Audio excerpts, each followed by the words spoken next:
I'm trying to think of a bit to do for a... Hello, my name is Andrew Morgan Smith, and I wanted to talk to you today about... First thing I should mention is I'm not being paid to make this video. I don't get paid to make videos. So you can trust me.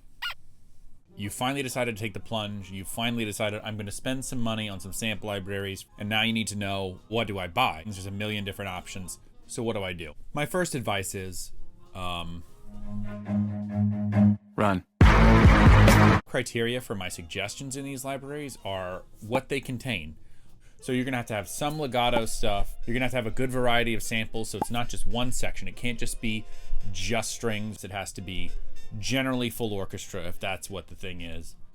I'm shooting this in April of 2020. New sample libraries come out all the time, which is why I wanted to talk about the philosophy of what's important behind them instead of just talking about specific libraries, because there's different philosophies about how you make a library and how you use a library, and if you're just starting out, it's important to know which one you're going to want in the first place.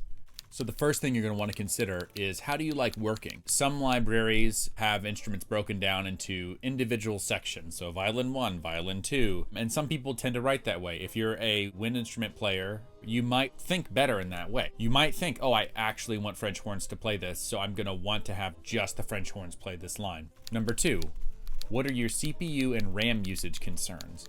So if you're working on an older computer, which doesn't have as much RAM or as much power, if you're working on a laptop, it may not have as much power either. So you may not want to buy the more CPU and RAM intensive libraries to start out with. Another thing to think about as you're sifting through all this information is what kind of post-processing you're going to have to do, whether it's reverbs or extra work. So something like Albion One is recorded in a large room, and you may not need as much reverb as something recorded in a very dry room.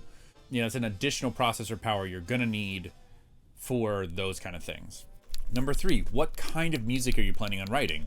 Are you planning on doing a variety of styles, whether it's pop, synth stuff, orchestral stuff, commercial work? Those things are all important to know, because each library has its own weaknesses and its own strengths that may play to more of what you want to be writing initially. And then obviously, especially if you're starting out, how much money do you want to throw down this hole? Because it's a deep hole.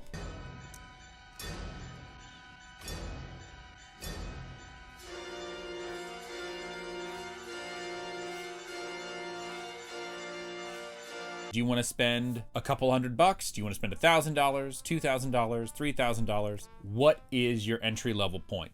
If one of your big concerns is, I want to write it as if it were actually orchestrated, then you may want something like Nucleus from Audio Imperia, which has those specific parts. It gets you into everything from strings, brass, woodwinds, into percussion in a pretty compact price. You may want to have something more like the Metropolis Ark stuff by Orchestral Tools, which is a bit more expensive, and you get a starter for everything. Maybe you're a polyphonic player and you really tend to think about things as melody and chords and maybe counter melody. Then maybe you should be looking at something like Albion One by Spitfire or the Symphobia stuff by Project SAM. The big advantage of writing with a library like this is that it does condense your RAM usage down. Instead of having 5 instruments for your whole section of strings, now you may have high strings, mid strings, low strings, so you're not loading as much content. You may end up loading less RAM than you would with the multiple single instruments that you have to load with longs and shorts and all that kind of stuff. Maybe your big concern is your writing style. Maybe you just want to write pop music, and if that's the case, you probably want to have a lot more stuff than just orchestral music. So maybe you actually look at something like the native Komplete series, which is going to be more money. I think some of them are upwards of $1,000, maybe a bit more, depending on all the different versions you want. But it gets you a lot of different stuff. It gets you synths, drums, percussion, loops, orchestral stuff. It kind of gets you a little bit of everything, and it gets you into that world, and you can kind of decide which part is most important to you.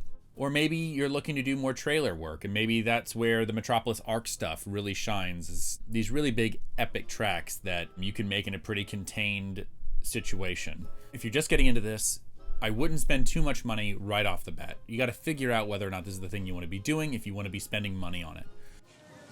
Gracias, señor. Don't get cheap on me, Dodson.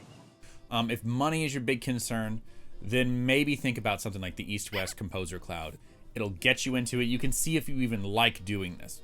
I'm not a huge fan of the East-West engine because it tends to require a lot of resources. They have good sounds in them. I really like the string sounds that they have, but it just requires a lot of resources to run it. But on the other hand, it would get you in, it would give you what you need, and maybe you end up liking some things, maybe not, and you can kind of figure out what you want to replace as you go. There's a lot of samples out there. There's a lot of orchestral samples out there. There's also a couple of libraries I didn't mention, but I didn't mention them because they don't meet the criteria I thought you would need for a starting composer pack. To investigate a new sample library, this is what I do. Go to the website, go to the walkthrough of the person just sitting there and playing on the keyboard. I want to hear just the raw audio. I want to know how much post-processing this thing has. The demos are so misleading. They can do so many things. You can fix so many things. You can hide so many things. You can change the room sound. You can do all this stuff whenever somebody professionally mixes a track.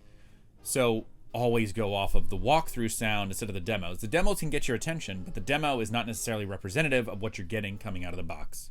I really hope this was useful. I'm glad you took this time to not be writing right now and to listen to me instead. So you can get back to writing now. Thanks. Bye.